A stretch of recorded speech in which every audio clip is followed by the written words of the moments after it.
We will see. Pew pew pew pew pew pew pew pew pew pew. So here it is. We watched Star Wars. The much anticipated 8th installment of Star Wars. Check out the shirt. Star Wars. Yes. The very anticipated. Yeah. It's you know. One of us was more excited than the other one. Oh yeah, I'm. You would think it was me with the Star Wars shirt, but it wasn't. Yeah, I actually don't own a Star Wars shirt. Full disclosure here. Psh, time out, pause. Hold the phone. If you have started this and have not seen Star Wars, stop. Do not proceed. There will be spoilers. Yeah, because There will be spoilers. We are not holding back. We will talk about the whole movie, beginning to end. Yes. So, stop. Go watch the movie. Come back. It'll still be here. We'll still be here. Yeah. All right. For the rest of you who have seen the movie, let's get into it. And a lot of you have seen the movie. You will have seen the movie by now. A lot of you are seeing it this weekend or in the weekend. Are going to watch it next weekend as well. It's... Full disclosure, I think this is the first Star Wars I've ever seen in theaters. Oh, well. I think so, yeah. I was thinking about that while we were sitting in the theater, and I'm like, I think this is the first Star Wars I've ever seen in theaters. Only Star Wars I haven't seen in theaters is A New Hope. Really? I have seen every other Star Wars in theaters. It's when he remastered it, George Lucas, and they re-released it on. They did like a whole marathon, didn't they? Somewhere in the theater, I saw they were doing a marathon of all of them, and I was like, "Oh, that would have been very cool." Just sit in a movie theater for that long, that would have been hell. They better be comfortable seats. Because I tell you, the theater we sat in did not have comfortable seats. No. If you can upgrade to AVX or D box or whatever, do it. I would strongly recommend, or if they have the recliner seats, because a lot of the theaters are starting to pay that little extra bit to. Yeah, it is actually worth the extra little bit. Comfort is very important. Because this movie, very long. Okay, with commercials, it was 3 hours. 2 hours, 40 minutes. So what were you thinking? What was your anticipation for this movie? I avoided watching trailers. Once I saw the teaser, I tried very, very much so not to watch anything else. He sure did. He put his phone in front of his eyes because there was times Star Wars comes up and I'm like, nope, I'm thinking, I don't want to watch this. You realize you can still hear it, right? Yeah, well, yes, I know. So, unfortunately, I've seen glimpses. You know, something will come up and all of a sudden, glimpses like, oh crap, that's burned in my head. Fuck. I didn't really have any anticipation for it because I'm not like a big...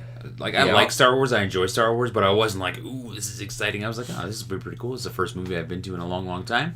And I think it's the first one I've ever been on opening day, like full opening day for like a full release. Because I know it started on the Thursday and but this was like the Friday that we saw it. Friday is always the first release day. Real release day. So the anticipation for me wasn't, I kind of I forgot how many commercials they put in movies. No. It's gotten a lot worse since you were last at a movie. Okay. So it's not just you. 20 minutes of damn commercials before I was just thinking, can we get the damn movie started already? And, in cool fashion, the beginning of the movie for me was great. Fantastic. I love the Star Destroyers of the Dark Side. No, they're not called the Dark Side anymore. Or the Empire. They're called... What are they called? The First Order. The First Order. Yeah. Well, you could call them the Empire. People are going to understand that. The bad guys. I love their ships. Their fucking destroyers are the coolest things ever. And they are. And what's really nice is the First Order, they kept the really nice design of it. They sleeked it up a little bit, so the Star Destroyers look really nice and sweet. They have really big one they have now. They have taken from the lore of Star Wars because in Star Wars, in the lore, before Disney bought them, they made bigger and bigger ships, and well, they kind of used that lore in a way. And I got to admit, it was a really, really nice way. These giant, the opening scene is the rebels, the resistance, trying to evacuate a planet. Okay, cool. No AT-ATs show up, which is great because that means they would have been following the same plot as The Empire Strikes Back, which they did not, which is good. So, and then that Star Destroyers start showing up, and it's like, okay, cool. And all of a sudden, the big one shows up, and it's like, ooh, that's so pretty. It was very cool. Like, oh my the goodness. openings for Force Awakens and this one were pretty similar, were they not? If I remember correctly, they were the beginning. The first one was a kind of a space scene with the ships. Yeah, kind of, yeah. And to be honest, after that scene, this movie kind of lost me. Yeah. I thought overall it dragged. The story itself, okay, what the fuck was the point of, like, okay, first off, their comedy that they put in it, like the jokes, the whole theater was laughing. I'm going, that was stupid. Which one specifically? Because I care. All of them. There was like a couple things where, oh no, that's cute, like those little free animal dudes. Yeah. And when Chewbacca was going to eat one, and the little guy was staring at him. Those are the cutest things in the movie. I want me a little stuffed animal of those things. What? Hell yeah, those things are cute. Oh my gosh, those things are annoying as hell. Cute, and then they were annoying. And I haven't even seen. They were annoying before the movie was even out. It's like, oh, they're all over the place, and it's like, oh man, I thought they were just great. I thought how it was cook them up and serve them on a platter. It was like, awesome how Chewbacca was going to eat them. I know. And then he didn't, and then they were all over him, and they were hanging. Oh, I thought that was cool. Yeah, cool. Making the homes inside the Millennium Falcon. Okay, so I don't think the comedy worked. I don't think it they're. No, I'm kind of in agreement. The comedy didn't work. It seemed kind of forced at points. Yeah.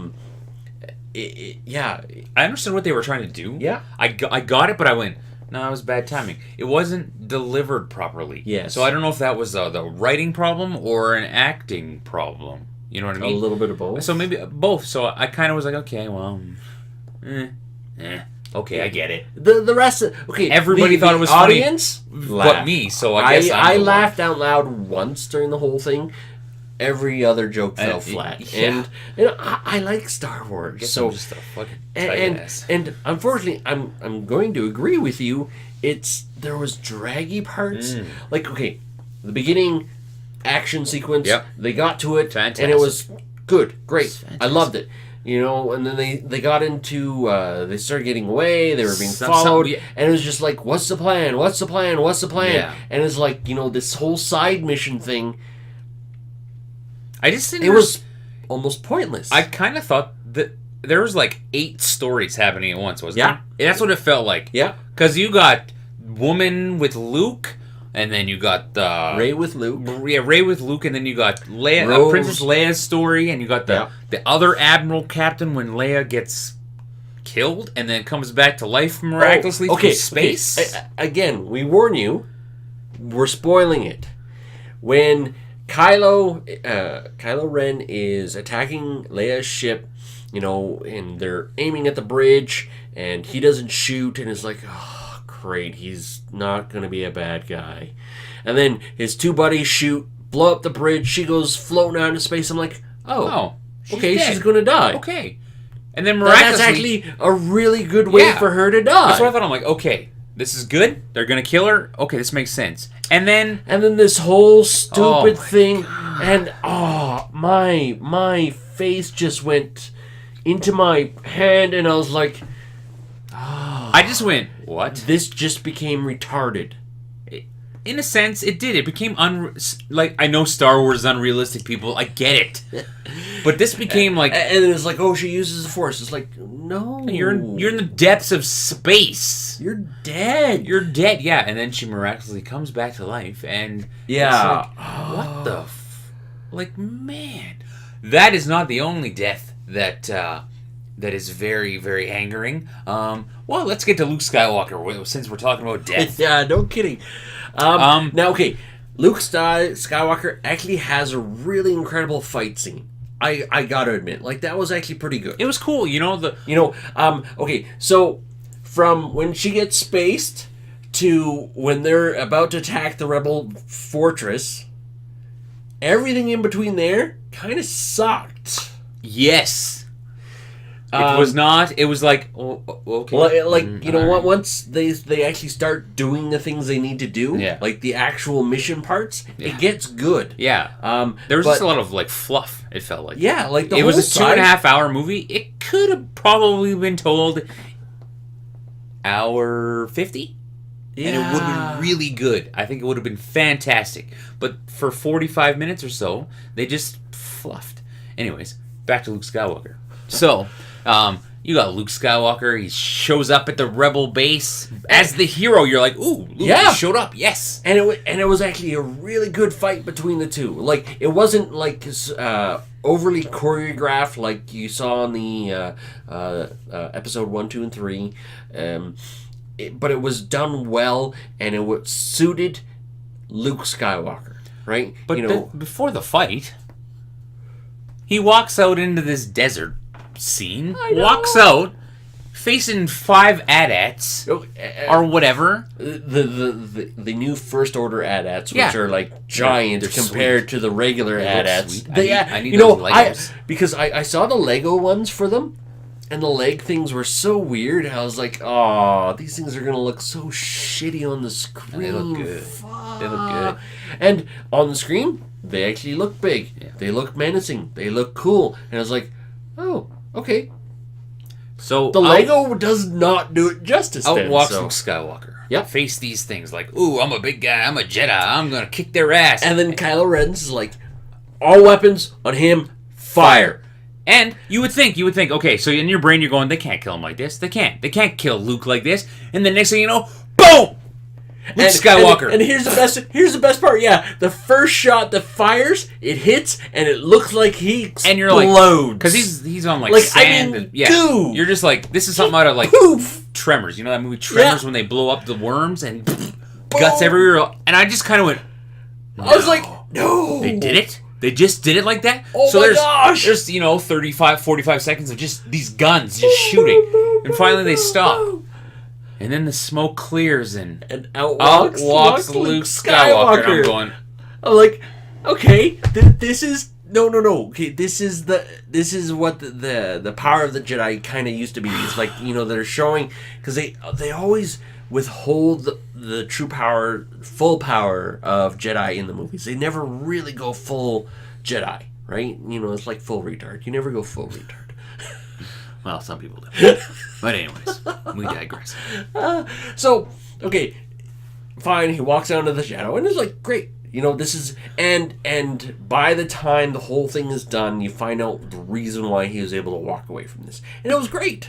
Because it made sense after the fact, but right in the moment I was like, oh man, they just cheesed it up again. Yeah. They hadn't got an opportunity to just kill off a really pivotal character, and they cheese it up, but then they kind of, they saved their ass with this one, with Luke, because he was still on his little island. Yeah. And he was using the Force to have a hologram of himself there to kind of help. Force projection. Yeah. Just to, distract Kylo Ren from... and let the other resistance get away. Yeah. So that was cool. Yeah. No. That was better. That was exciting. It was actually really well. I think it was really well done. But then, and the fact that it was just a diversion tactic, so and you put the resistance on the run. This is what you got them. It was good storytelling at that point. It was a very good storytelling. Yeah. And it wasn't like dragged out. It was just, here's what's happening. You're like, ooh, a cool fight, good fight. And then, and then it's like, he used himself again. He used his own, he used Kylo Ren up against himself. Yeah, pretty much. He did. And it was great. Your rage for me is so big. And then Luke Skywalker kind of just disappeared. But okay, here's the thing: in the disappearing part, he ghosts. You know how Obi-Wan, when Darth Vader strikes him down and the robe just falls, that's what happened to Luke. But Obi-Wan, he got hit with the lightsaber, right? But he did, but he ghosted. And we all know that the ghosting is there is because guess who shows up? Yoda. Mm-hmm. And I bet you this was the That's Yoda. That's not the same voice, is it? Yeah, it was. Was it? Oh, it was the Yoda of the puppet. It was a puppet Yoda. It was not... Yoda's funny. I just love Yoda. How can you not love Yoda? So we know that the ghosting is real. So So the it's ghost going to of be assumed Luke Skywalker will be in the next that one. the Because ghost they're of making Luke 9, Skywalker- right? They have Yeah, to be making there's 9, one right? more. Okay, good. Because the ending, I was like, Yeah, no, and it's good. I think the ending was. I think the ending left a better opening for hopefully something better. yeah, they didn't tie anything up. That's for sure. They definitely did not tie it. They left it with going, hey, we are leaving this for another one for sure. Now, obviously, we knew they were going to do another one, but they left it like wide open. Like obviously, they did a changing of the guard. They went from they did, and okay, you know, we're going to talk about Snoke now. Now, Snoke, the main bad guy who was hinted at in Episode 7 in the giant hologram. Yeah. And he was very powerful in the Force. It was able to use the Force through projection of a hologram, which was like, holy shit. It's like, wow, he's actually pretty powerful. And then when Kylo Ren and Rey end up talking to Snoke, and just how easily he just goes. I thought that was a good Holy spot. crap, Yeah, he's because normally you have like this battle between like the good and the evil, and it's like an even battle. It's like wrestling; it goes back and forth, back and forth, back and forth. But this one was kind of like, hey, no, I'm powerful. I'm gonna kick your ass, and you're gonna have to. He did. Like, holy crap! He just manhandled manhandled her. Rey, and is like, how the hell? And then his own arrogance is what undoes him, and it's just like it was some foreshadowing, because Kalo's own arrogance kind of got him in trouble as well at the same time. Exactly. So it was like, okay, well, this is cool, you know. This is what happens to the dark side, is their arrogance. When they actually told the story in this one, it was great. Yes, the but storytelling. When they put the fluff in there, I was like, meh. Like when they went to that other planet, the casino planet, I was like, okay, you could have put that in like 2 minutes, and we don't need that whole. And that's the problem, is that everything that they did with Finn, and I'm worried about Finn as an actor and a character, because I've seen his acting in another one, which we talked about last week, The Circle. Oh, right, because he's a black guy in there, and I don't know how well his acting is now. Yeah, I don't. And that whole side quest with them at the casino was like odd. If he didn't do what he did, they still would have ended up exactly where they were. Yeah, and maybe with less dead people. Yeah, because they went to get a code cracker, and the code it just didn't really, to me, it didn't play a part into the story. If they just cut that all out, I think the story would have, like, the story was fine. Unfortunately, what it comes down to is, are they going to play a part in the next one? Mm-hmm. And if so, I guess their character development. Yeah, and for the next one, I guess maybe. It was. Again, once I got to the story was good. The story was great. It was all that extra stuff that they didn't need if they had cut it out. I think it would have been like a fantastic Star Wars. I don't remember movie. The Force Awakening having too much fluff in it. Like, but this one, it just seemed like it dragged a little bit. I was kind of, at some points, I was kind of like in my chair. I was shifting, going, okay, seriously, can we get to something good? And then there were other points where I was like, really into it, and I was really riveted. It draws you in. Yeah. That's the thing. There are great parts in this. Great, just fantastic parts. There's amazing parts where you're just like, unfortunately, there are parts in there that are just like.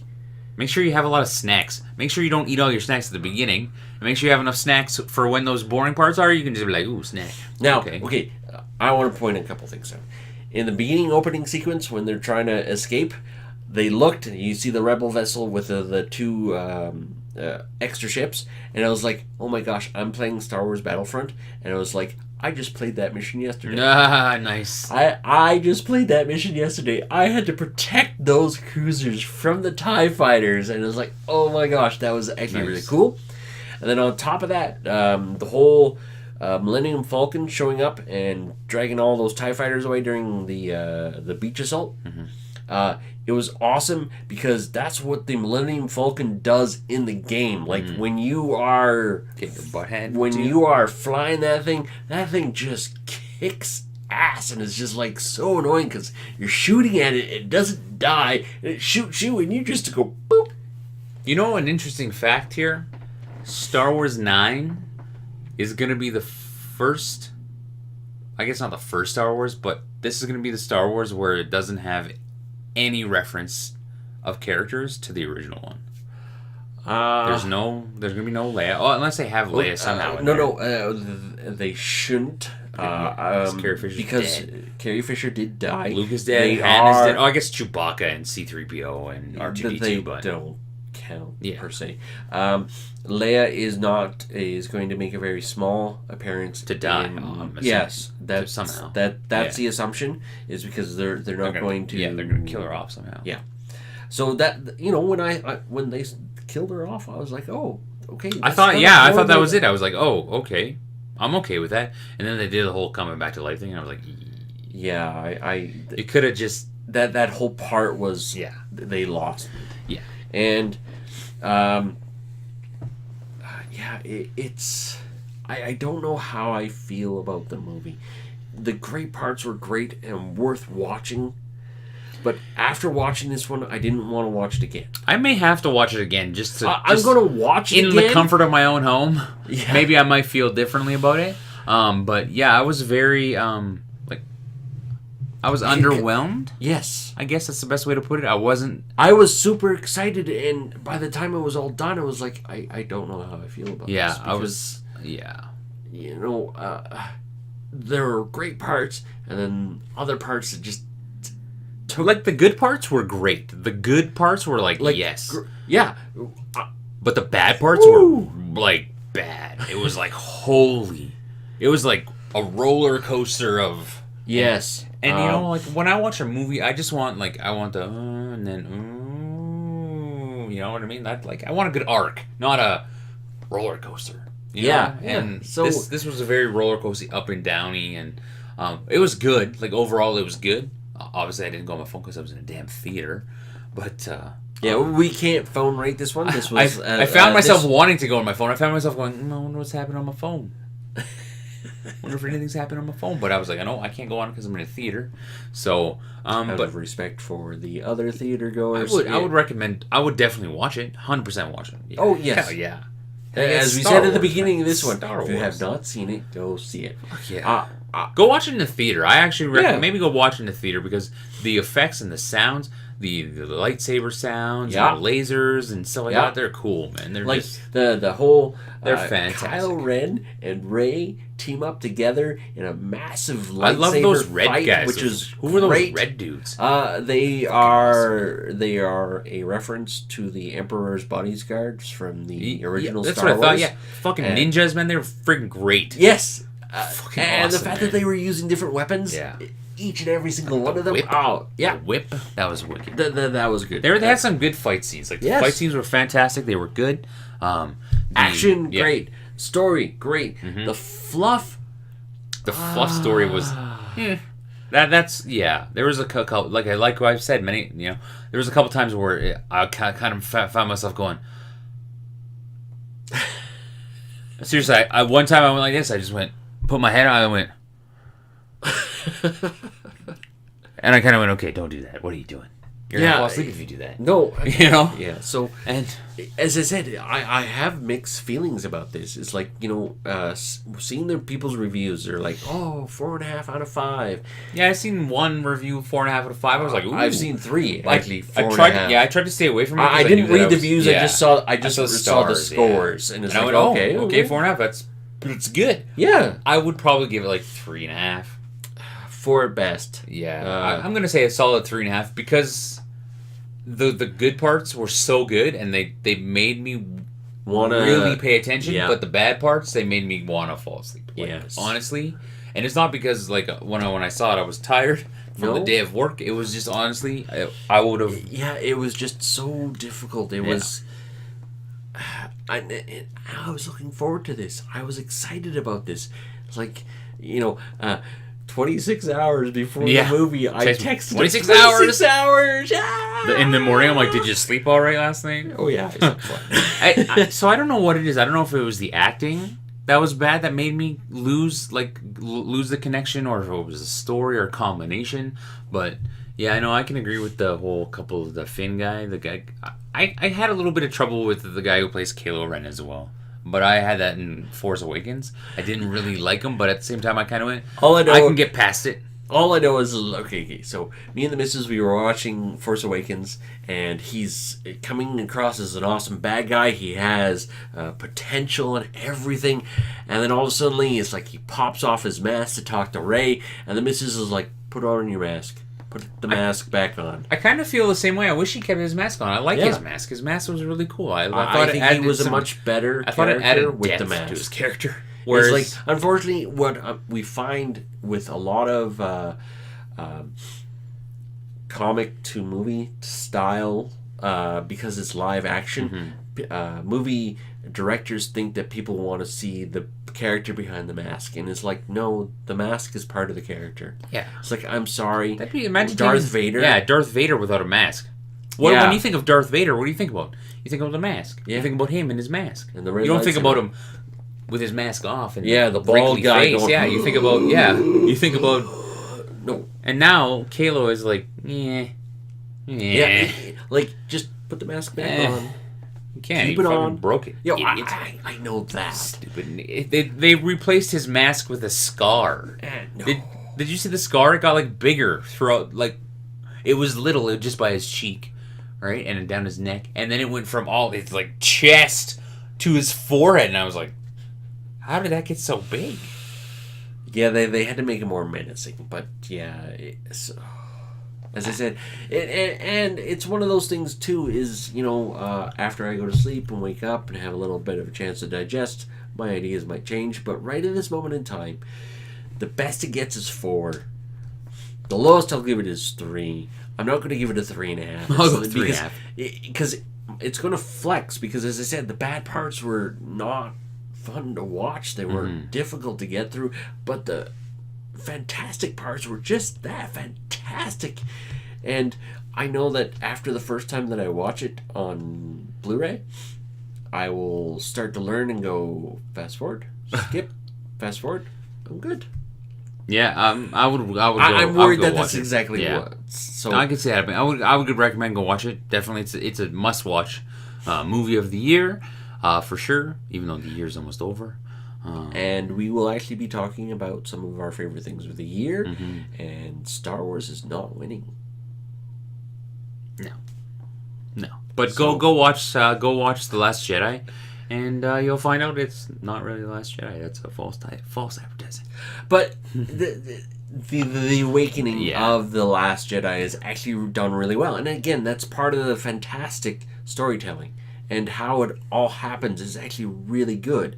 It'll be interesting to see what they do for number 9. Yeah, it'll be very interesting. And here's the thing: with number 9, it could make it complete and make everything that we had to go through worthwhile. And that's what I'm hoping for. I'm hoping for closure. We still have to wait 2 years for this. I'm just worried that they're gonna be like, ooh, number 9, and then we'll leave it open for side series and blah blah blah. And it's like, oh god. Now, the guy who directed this one is being given the rights to actually make another Star Wars series parallel same universe, set in the Star Wars universe, but has nothing to do. Coming out with a Han Solo movie about Han himself. Yeah, and that's going to be this time next year.